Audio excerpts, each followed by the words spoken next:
Jeremy Bentham जो बात करते हैं वो एक इंसान की खुशी की बात करते हैं कि वो खुशी कैसे मिल सकती है, कब मिल सकती है,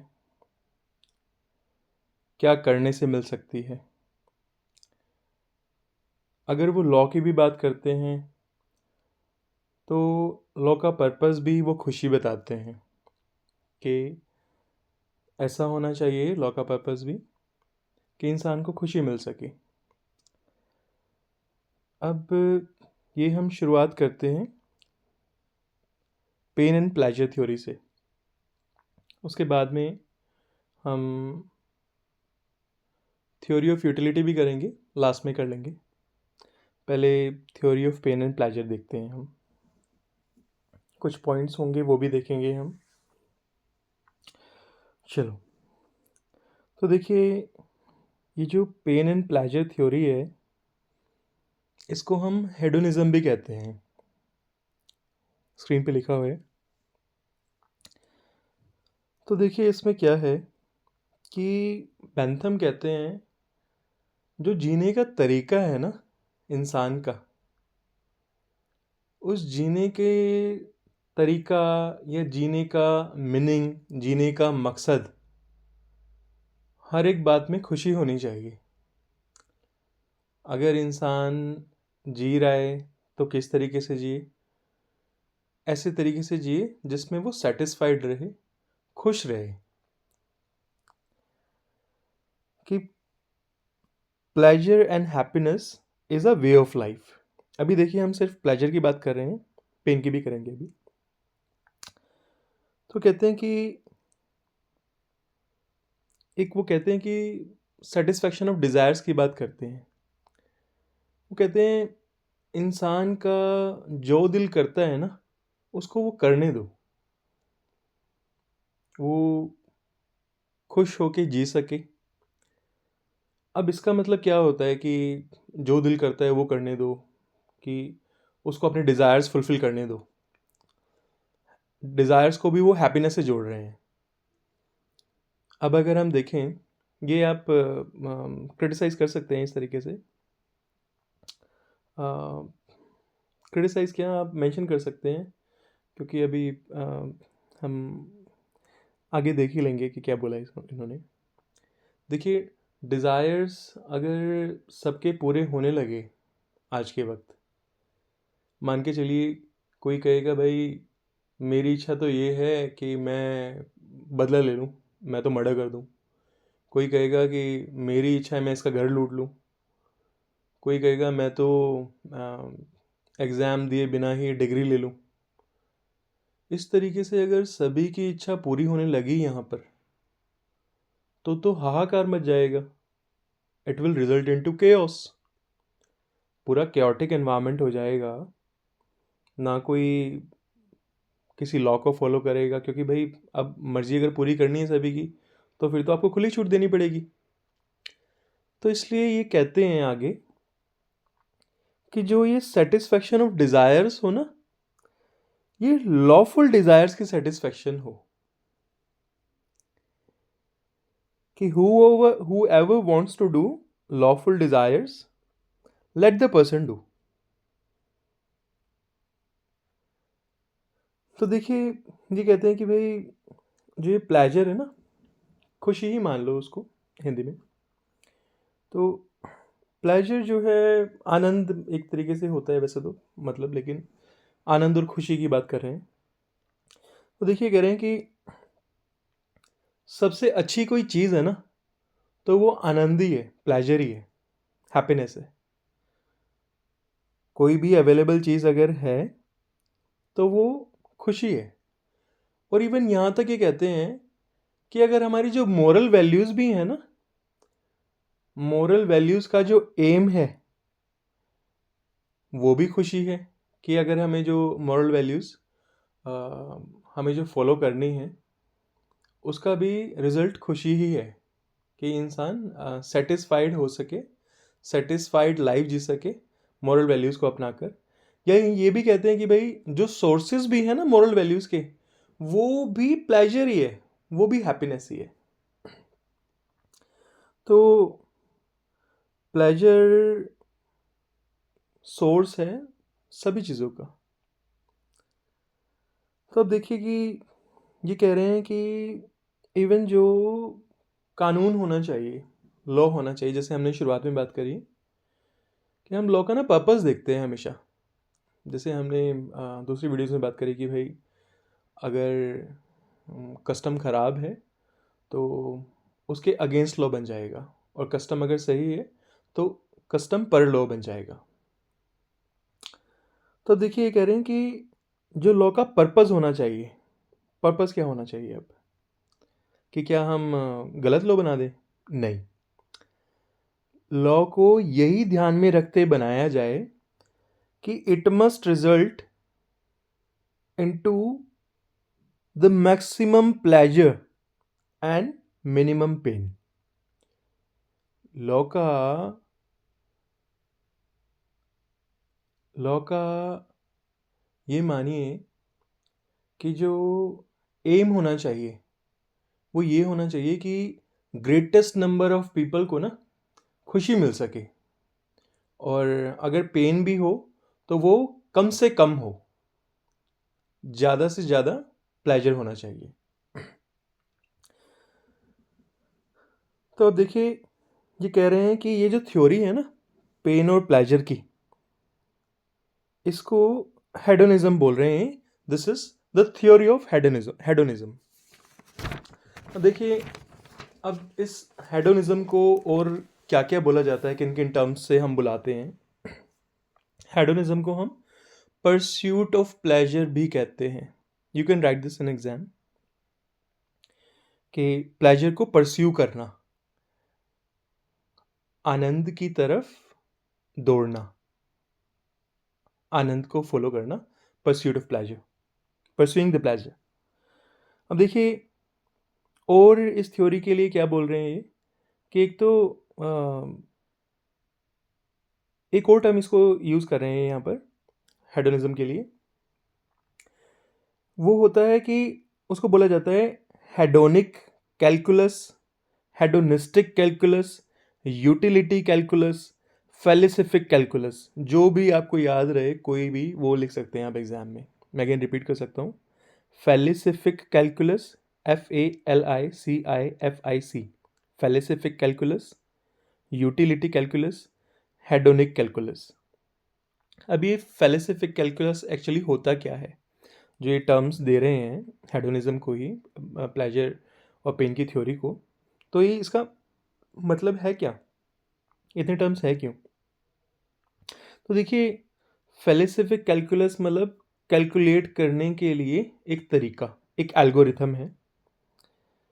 क्या कैलकुलेट करने के लिए, कि प्लेजर कितना आ रहा है, किसी भी एक इंसान के एक्शन से कितनी खुशी आ पा रही है, उसको कैलकुलेट करने के लिए भी इन्होंने एल्गोरिथम दे दी।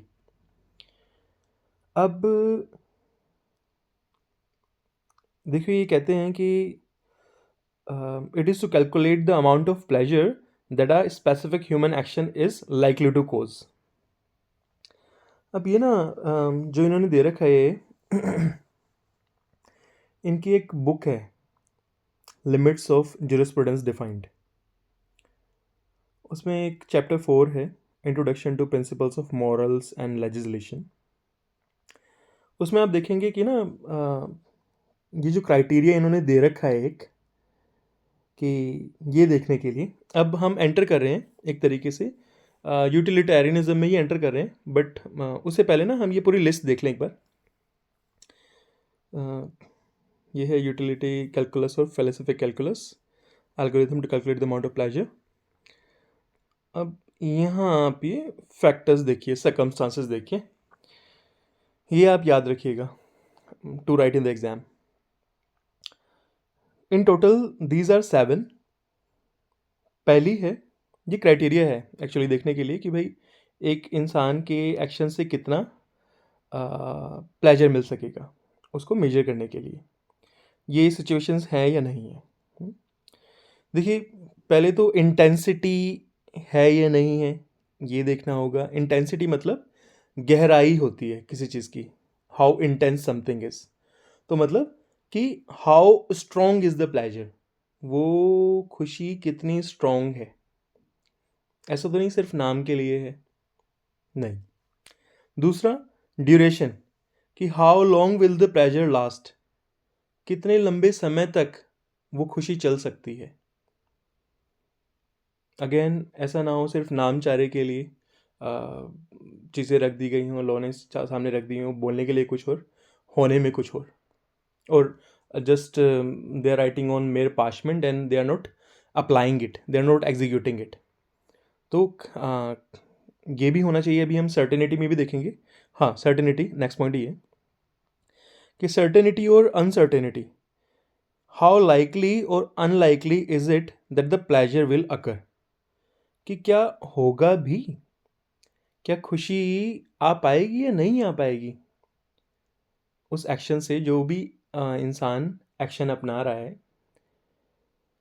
सपोज मानिए कि मैं कोई ऐसा एक्शन ले रहा हूँ अपने मन के चलते, कि जिससे मुझे लगता तो है कि मेरे को खुशी आएगी। सपोज क्या, किसी के साथ फ्रॉड करके, किसी के साथ चोरी करके वो पैसा मेरे पास आ जाएगा, लेकिन अल्टीमेटली मेरे को दुख झेलना पड़ सकता है। तो क्या पहली बात तो कितना लास्ट करेगी वो, ड्यूरेशन क्या होगी, क्या उसे सच में प्लेजर मिलेगा या नहीं मिलेगा। अब फोर्थ पॉइंट है प्रोपेंक्विटी, जिसको कहते हैं रिमोटनेस, नज़दीकी कह देते हैं, प्रॉक्सिमिटी भी कह देते हैं। तो इसका मतलब क्या होता है कि कितनी जल्दी खुशी शुरू हो सकती है उस एक्शन से। कि आप कोई एक्शन परफॉर्म कर रहे हैं, सोच के तो आप ये चले थे कि भाई हाँ ठीक है मैं खुश रहूँगा, बट हुआ क्या है उसका उल्टा दिख रहा है, और आप इसी एक्सपेक्टेशन में है कि नहीं कि I be satisfied, I be satisfied, maybe आप अपने आप को धोखे में रख रहे हैं। नेक्स्ट देखिए, सो फिफ्थ इज फेकेंडिटी। फेकेंडिटी क्या होती है कि जैसे एक तरीके से मान लीजिए जन्म लेना, जिसको हम फर्टिलिटी से भी ना रिलेट करते हैं, कि क्या चांसेस हैं कि जो आप एक्शन ले रहे हैं उससे और प्लेजर कॉज होगा, क्या प्लेजर से और प्लेजर मिलेगा, प्लेजर से प्लेजर ही जन्म ले होएगा। कोई आप ऐसा एक्शन ले रहे हैं, आप सपोज मानिए कि लेट्स एक एग्जांपल कि आप ना किसी का मजाक उड़ा रहे हैं।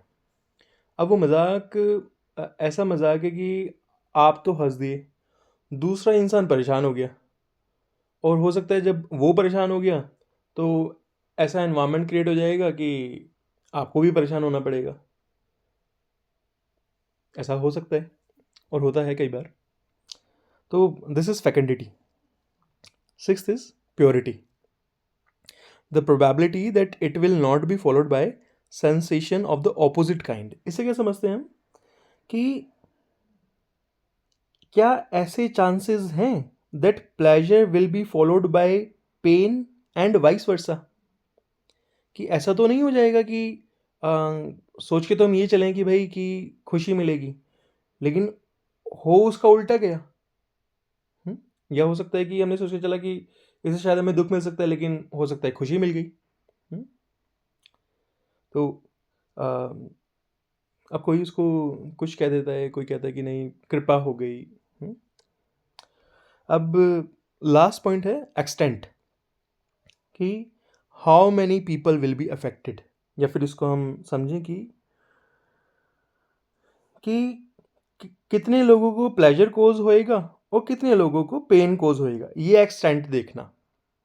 हम्म? ये दूरी देखना कि कितने लोगों को खुशी मिल सकती है इस बात से, इस एक्शन से, और कितने लोगों को दुखी मिलेगी। सपोज मैं पब्लिकली कोई आ, इस तरीके की कोई चॉइस रखता हूँ मैं, जिससे कि हो सकता है कि काफ़ी लोग मेरे डिसीजन से परेशान हो जाएं, हो सकता है कई लोग खुश भी हो जाएं। हम्म?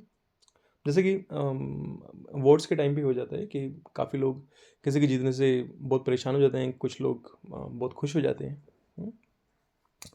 चलो नाउ हम एक बार ना ये और देख लेते हैं, primary goals of the government, इनको और डिस्कस करते हैं हम। These are also relevant for the exam. Last में हम थ्योरी ऑफ यूटिलिटी कर लेंगे, बहुत छोटा सा है बट इसी से रिलेटेड है।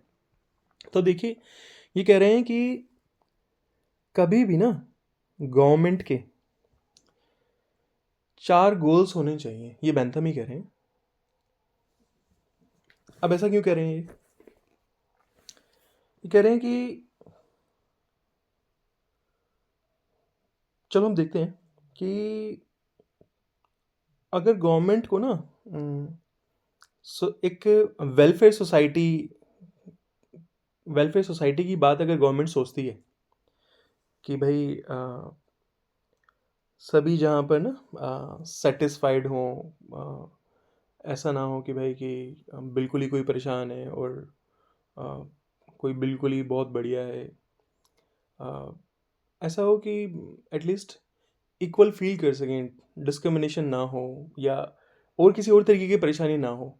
तो उसके लिए ये कहते हैं कि भाई 4 प्राइमरी गोल्स हैं गवर्नमेंट के। वो क्या क्या हैं कि एक तो सबको ना सिक्योर फील करें, सबको इस बात की सिक्योरिटी हो, ये फीलिंग हो कि yes our government is there, it is there to protect us and we are just safe and secure. क्योंकि डेमोक्रेसी में है ना, हम सब कुछ बैलेंस्ड तरीके से चलता है। अगर ऐसा हो कि भाई मानिए कि मोनार्की हो या डिक्टेटरशिप हो, कभी भी कोई भी गोली से उड़ा देगा किसी भी बात पर, कोई उल्टी सीधी बात, कोई भी कैसी भी कोई डिसीजन ले लेगी गवर्नमेंट। ऐसा नहीं, डेमोक्रेसी है, सब कुछ बैलेंस तरीके से चलेगा। तो लोगों को ये फील हो कि भाई we are safe unless we do something illegal और अनलॉफुल। सेकंड जो है इक्वालिटी। तो नाउ इक्वालिटी में और प्रिंसिपल होता है इक्विटी, कि जो पीछे रह गए हैं उनको थोड़ी मदद करके इक्वल लेवल पे ले आए हम। तो अगर मेजरली देखें तो सबको, किसी को भी डिस्क्रिमिनेटेड फील ना हो, इक्वल फील हो। Third is subsistence. सब्सिस्टेंसेस कि कम से कम ना बेसिक रिक्वायरमेंट तो हम पूरी करें लोगों की। जो मिनिमम बेसिक रिक्वायरमेंट है, ऐसा नहीं कि भाई हम उनको कोई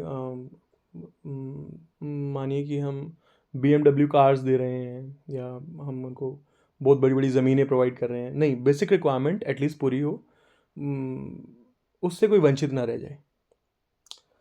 फोर्थ इज़ अबंडेंस। अबंडेंस मतलब कि आपके पास ना पर्याप्त हो, मतलब कि सफिशिएंट रिसोर्सेज हो आपके पास में। ऐसा ना हो कि कल को अगली सुबह लोग उठें और सब कुछ है ही नहीं, कोई रिसोर्सेज ही नहीं बचे हैं, तो लोग कहाँ जाएंगे? परेशान हो जाएंगे। तो वायलेंस हो सकता है शायद उस सिचुएशन में, लूटमारी करने लग जाएंगे फिर लोग। तो ये 4 प्राइमरी गोल्स हैं एक गवर्नमेंट के, जो कि गवर्नमेंट को फॉलो करने चाहिए। अब लास्ट में हम देखते हैं थ्योरी ऑफ यूटिलिटी। अब देखिए ये क्या है। ये ना एक्चुअली इसमें बेंथम क्या थे? बेंथम को ना हम इंडिविजुअल यूटिलिटेरियनिस्ट कहते हैं। अब ये क्या है? वो एक्चुअली ना बेंथम एक इंडिविजुअल की हैप्पीनेस की बात करते हैं, एक इंसान की। अब इसका ऑपोजिट ना एक हेरिंग भी है। हेरिंग आपने पढ़ा होगा अभी जूरिस्प्रूडेंस में। वो सोशल यूटिलिटेरियनिस्ट हैं। वो बात करते हैं, he talks about happiness of society as whole. ये डिफरेंस है दोनों में, बेंथम और हेरिंग में। That Bentham is a individual utilitarianist and Hering is a social utilitarianist. अब बेंथम का क्या है कि बेंथम ने ना ये थ्योरी ऑफ यूटिलिटी दी थी, यूटिलिटेरियनिज्म भी बोल देते हैं हम इसको, इस थ्योरी को। तो देखो, हमने शुरुआत में बात करी थी कि भाई एक इंसान को ना हमें बिल्कुल जो भी उसके डिज़ायर्स हैं, जो भी उसकी इच्छा हो, वो पूरी करने देनी चाहिए। बट कैसे डिज़ायर्स थे? लॉफुल डिज़ायर्स थे। हुँ? तो उसी को आप यहाँ पर देखिए कि एक ऐसा प्रिंसिपल है इसमें थ्योरी ऑफ यूटिलिटी में, जो कि बताता है कि भाई कब तो हम एक ह्यूमन एक्शन को अप्रूव करेंगे और कब हम किसी के किए गए किसी काम को डिसअप्रूव करेंगे। हुँ? कब तो हम उसको अलाउ करेंगे और कब हम उसको अलाउ नहीं करेंगे। तो देखो सॉरी, अब ये ना किस चीज़ पर निर्भर करता है कि भाई किसी के एक्शन को अप्रूव करना चाहिए या डिसअप्रूव करना चाहिए। ज़ाहिर सी बात है कि अगर हम पहले के डिस्कशन से देखें तो उसमें तो ये था कि भाई लॉफुल डिज़ायर्स होने चाहिए। तो यहाँ पे उस चीज़ को थोड़ा अप्लाई करो और देखो कि यहाँ पे कहते हैं कि अप्रूवल और डिसअप्रूवल ना इस बात पे होगा, इस टेंडेंसी पे होगा कि एक जो वो पर्सन है ना, खुशी वो बढ़ा रहा है या घटा रहा है उसका एक्शन। कि हैप्पीनेस बढ़ाने की टेंडेंसी है या हैप्पीनेस डिक्रीज करने की टेंडेंसी है। मतलब कि सपोज मानो कि मेरा एक्शन अगर आपको आपकी खुशी को बढ़ाने वाला होगा तो मेरा एक्शन अलाउड होगा, और मेरा एक्शन आपकी खुशी को कम या घटाने वाला होगा तो मेरा एक्शन डिसअलाउड होगा। This is the principle of utilitarianism.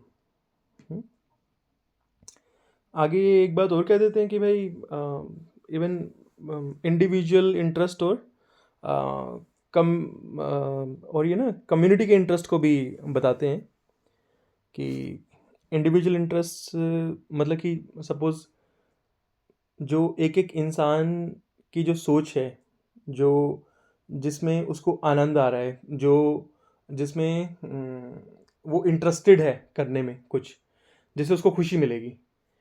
कहते कि जो ऐसे इंसानों की सोच है ना, सपोज एक इंसान की सोच है 2 3 4 5 6, कहते वो वही इंटरेस्ट ना पूरी सोसाइटी का हो जाता है।